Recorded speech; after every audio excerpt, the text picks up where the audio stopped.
मेरा ख्याल है आयन एक मजाक बन गया पाकिस्तान में। पहले इस आयन को डिक्टेटर्स खराब करते होते थे, वो कहते थे फाड़ दें, कागज का टुकड़ा ही और क्या है, और इसकी क्या जरूरत है, दोबारा बना लेंगे, इसके अंदर अमेंडमेंट कर लेंगे। और इस बार हुआ ये है कि सियासतदानों के हाथों से आयन पामाल हुआ है। आप अंदाजा नहीं कर सकती कि ये जो 2 दिनों के अंदर 54 बिल्स इन्होंने पास किए हैं, जिनके अंदर 25 यूनिवर्सिटियों के चार्टर्स हैं, और उन यूनिवर्सिटियों के बारे में क्लेम ये किया जा रहा है कि 15 करोड़ से लेकर 25 करोड़ रुपए एमएनए और सेनेटर्स ने लिए पर यूनिवर्सिटी। और उसमें से कई सेनेटर्स ऐसे भी हैं कि जिन्होंने बाकायदा शेयर होल्डिंग की है यूनिवर्सिटीज़ के साथ, और उसका देख लें 25 चार्टर जो हैं बाकायदा बिके हैं। अब आप उसको मल्टीप्लाई कर लें 15 करोड़ से या 25 करोड़ से, तो आप अंदाज़ा लगाएं कि पाकिस्तान के अंदर एजुकेशन जो है उसमें आधे से ज़्यादा यूनिवर्सिटियाँ इस्लामाबाद के अंदर हैं। 25 लाख आबादी है इसकी, पहले इतनी ज़्यादा यूनिवर्सिटीज़ हैं, आपने मज़ीद बना दी। तो जब इस किस्म की तजारत होगी और आप लूट सेल लगी होगी, तो फिर अल्टीमेटली उसका नतीजा क्या निकलेगा?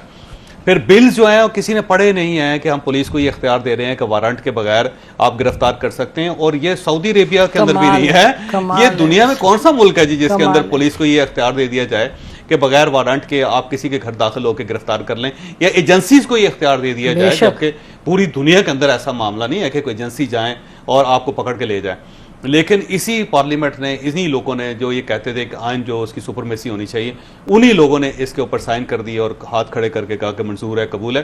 तो उससे आप अंदाजा लगाएं कि इस बार जो सियासतदानों ने आयन पामाल किया है, मेरा नहीं ख्याल कि अब 1973 का आयन बचा है, या इसकी कसम खानी चाहिए किसी को, या फिर इसकी हुर्मत की बात करनी चाहिए, क्योंकि इस बार ये हुर्मत घर के लोगों से के हाथों पामाल हुई है। हाँ, ये बड़े मतलब कि इसके बाद ये लोग कहें कि जी हम जमहूरियत पसंद है और हम आइन पसंद है, ये तो मजाक है। मतलब तो मैंने एक सेनेटर को सुना, वो कह रहे थे एक शो में कि जी मुझे वक्त नहीं मिला था पढ़ने का, मैंने तो पढ़ाई तो बाकी लोगों को मिला। उन्होंने कहा मैं काम करता था सुबह 2 बजे तक अपनी मिनिस्ट्री में, तो मुझे सच बात है कि मैंने पढ़ाई नहीं। तो 2-2 मिनट एक बिल को दिया गया, बिल को दिया कि कोई भी नहीं पढ़ सकता। बड़ा मेरा सुपरमैन भी हो तो नहीं पढ़ सकता 2 मिनट में, इतना स्कैनर नहीं पढ़ सकता, कंप्यूटर नहीं पढ़ सकता, कोई ऐसा एल्गोरिथम नहीं है कि जो 2 मिनट में फैसला कर सके किसी चीज का। और आप बिल बना रहे हैं पूरी कौम के लिए, अपने लिए, फ्यूचर के लिए, बच्चों के फ्यूचर के लिए, और आपने उसे कहा कि हाँ जी हाथ खड़े किए और बस बात खत्म।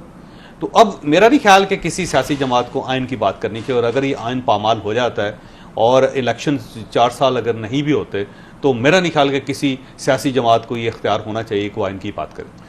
और ना ही अवाम इनके लिए निकलेंगे। अगर अब ये समझते हैं कि अवाम किसी तहरीक में आएंगे कि जनाब आइन को बहाल किया जाए, इलेक्शंस करवाएं, ये इनकी खाम ख्याली है। ये खुद इन्होंने ग्राउंड ये प्रिपेयर किया है, जिस किस्म के हालात पैदा किए। देखिए सियासी जमातें, हम इन पे तनकीद भी करते हैं, मैं अभी भी ये सारी तनकीद के बावजूद मैं ये समझता हूँ अगर इस मुल्क के मसाइल कोई हल कर सकता है तो वो सियासतदान। ये जो टेक्नोक्रेट्स आए हैं ना, ये ड्रामा हर 4-5 साल बाद होता है, और पाकिस्तान की मईशत वैसे ही टेक्नोक्रेट्स चलाते हैं।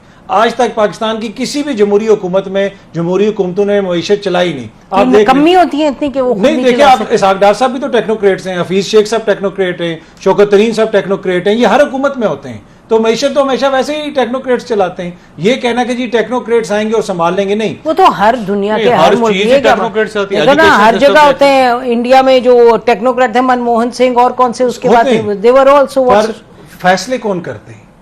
क्या मनमोहन सिंह ने खुद फैसला किए थे कि या मनमोहन सिंह को किसी और ने कहा था कि यहां तक आप फैसला कर सकते हैं, यहां तक नहीं कर सकते? देखिए ये चीज है। अब अगर आपने भारत की मिसाल दी, आधी उनकी पार्लियामेंट जो है मुल्जिमान और मुजरिमान पे मुश्तमिल है, कन्विक्टेड भी हैं और उसमें बहुत सारे ऐसे भी हैं। लेकिन एक जमहूरियत का तसलसल है। इन सियासतदानों के हवाले से हमारी रिजर्वेशंस हैं, इनके तरीक़ाकार पे रिजर्वेशंस हैं, लेकिन सिस्टम जब तक फिल्टर नहीं होगा, चलता नहीं रहेगा, बेहतरी नहीं हो सकती।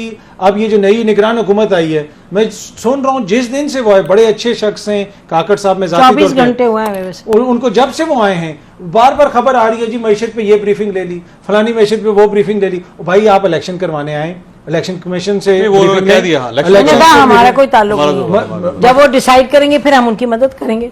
आप इनके पास कोई अवामी मैंडेट नहीं है, ना ये मेरे नुमाइंदे, ना आपके, ना पाकिस्तान के। लेकिन उन्होंने इलेक्शन लॉ नहीं अमेंड किया जिसमें कर सकते हैं अब काम जो पहले नहीं कर सकते। वो तो उन्होंने वो करके गए हैं ना, तो इसीलिए तो वो तो इलेक्टेड नुमाइंदे थे जो करके गए, वही ना, वो इलेक्शन के थ्रू आए थे जो पिछला पार्लियामेंट नहीं, वो जिस तरीके से आए थे, देखिए वो तो इलेक्शन के थ्रू नहीं आए, वो तो चेंज ऑफ एक रेजिम चेंज हुई, नो कॉन्फिडेंस हुआ, उसके तो नो कॉन्फिडेंस अनकॉन्स्टिट्यूशनल है। देखिए उस पर बहुत बड़ा सवालिया निशान था, जिस तरह लोगों तो को थोड़ा जो आए थे पिछले वाले उन पे भी था, मतलब इस मुल्क में कारनामे उनके आपके सामने है ना, वो आपको बताते हैं कि जी फाइल आती थी और हमने काजी फायज ईसा साहब के खिलाफ रेफरेंस दायर कर दी, इतने आप थे, आपको पता ही नहीं था। तो यही तो मैं अर्ज कर रहा हूँ कि इन सियासतदानों को खुद फैसला करना है across the board. Javed Chaudhary साहब, बोरिंग को बदल के कैसे, पहले बड़ी इंटरेस्टिंग होती थी जब इमरान खान साहब बाहर होते थे, रोज कोई ना कोई बयान दाग देते थे, वो प्रोग्राम चलते रहते थे, फिर गवर्नमेंट थी वो कुछ ना कुछ करती रहती थी, कोई ना कोई गड़बड़ कहीं ना कहीं। और अब बिल्कुल केयर टेकर्स आए हैं, बड़े ढीले ढीले से महसूस हो रहे हैं मुझे, कोई एक्टिविटी क्रिएट नहीं कर रहे, चलें कुछ नहीं, एक दूसरे के साथ ही लड़ना शुरू कर दें। ये तो सारी चीज प्रूव करें जर्नलिस्ट के बारे में कि उन्हें चैन पसंद नहीं है।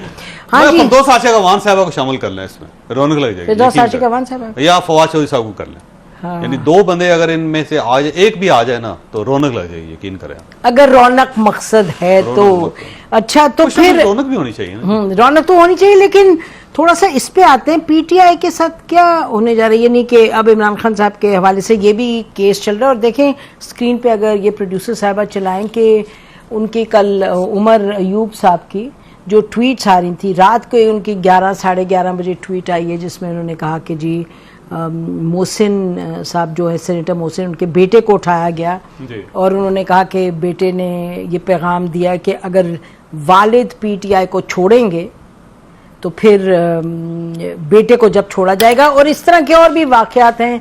लेकिन साथ साथ ये बाबर सत्तार साहब की जो जजमेंट आई, उन्होंने कहा इनको छोड़ें फौरी तौर पे, आपका एमपीओ बिल्कुल होल्ड नहीं करता।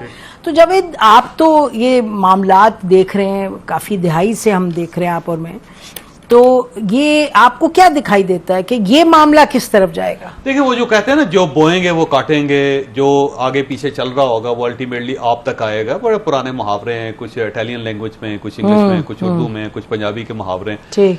और ये एक्चुअली होता भी इसी तरह है दुनिया के अंदर कि जो कुछ आप करते हैं अल्टीमेटली आप तक पहुंचता है। आपको मैं याद कराऊंगा पिछले 3.5-4 साल पहले जब इमरान खान साहब की गवर्नमेंट हुई थी, तो क्या होता था, एक बंदा मोटरवे पे चढ़ा, जब उतरा तो उसके बड़ा जुल्म था। गाड़ी से 15 केजी हीरोइन निकल आई। हम तो क्रिटिसाइज उसको भी करते थे। और शायद खाकान अब्बासी वो भी अंदर बांध सॉलिटरी कन्फाइनमेंट, उसे भी मोटरवे से गिरफ्तार कर लिया गया, और उसके बाद 15 दिन तक उसके जो वकील थे उसको एक्सेस नहीं दी गई उस तक कि वो, और सबसे पहले जब ले जाया गया तो उसको सी क्लास के अंदर नीचे लटाया गया था। उसके बाद याद है मुझे, आई रिमेंबर।